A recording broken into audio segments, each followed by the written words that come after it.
Prominent Hong Kong pro-democracy leader Joshua Wong has launched a bid for a seat in the semi-autonomous city's legislature.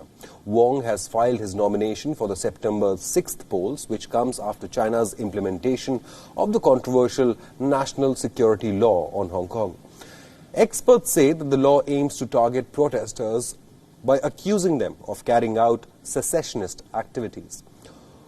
Wong was barred from contesting the polls held in the previous years. Experts say that authorities will most likely bar some candidates from contesting the upcoming polls as well.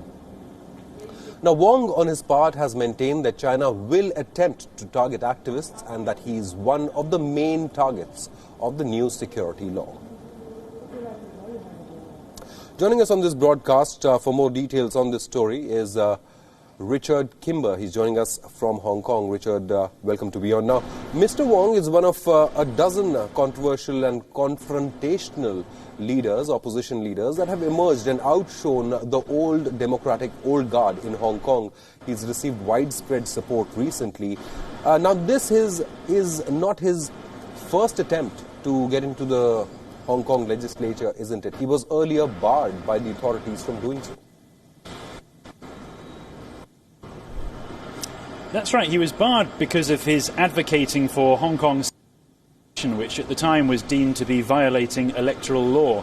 Now, back when that happened, Joshua Wong said that he felt this was political censorship, but he's nevertheless trying again. But under the new national security law, there is a concern from pro-democracy activists and from political analysts that there will be more measures taken by the government via Beijing to try and prevent some people like him from running this time, because of the concerns over the fact that by having a very large pro-democracy swell during these legislative council elections, then it could become relatively difficult for the government actually here to operate.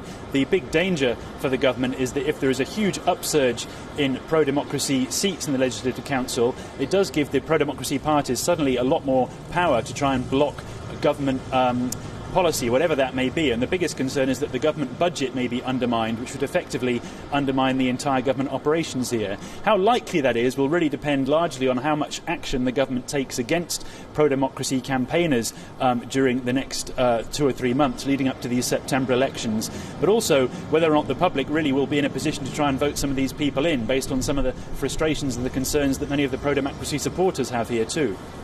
Right.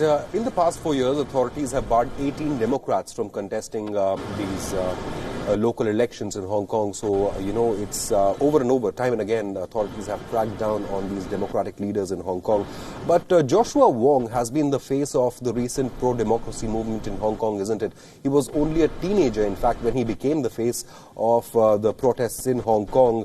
And Beijing has accused him of being a backhand of foreign powers. Now, Joshua Wong says he will be one of the prime targets of this new security law that has been imposed in Hong Kong.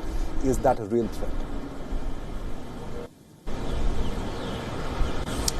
Well, he's certainly concerned, and he has good reason to be concerned in a way, because there are other high-profile pro-democracy activists who have already decided in advance of necessary.